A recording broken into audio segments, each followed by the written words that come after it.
Ulit.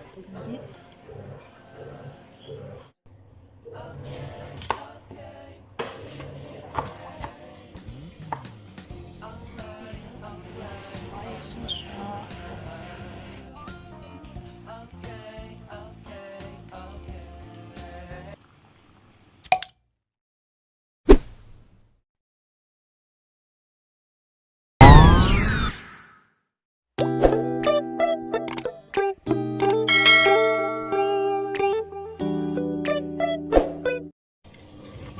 Lagyan ko na ng suka.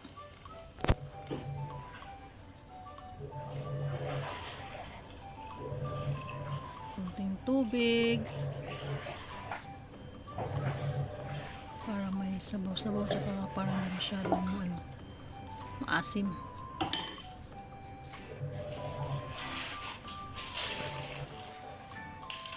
Tsaka yan paminta. Nilagyan ko ng paminta siya. Pamintang buo.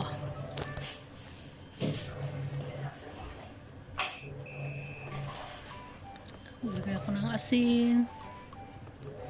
Yan, ano siya.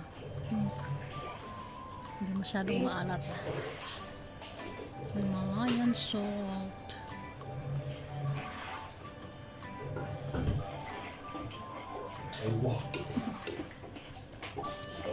So, mix lang para malusaw ng asin. Ulit lang bago lagyan yung isda. A few moments.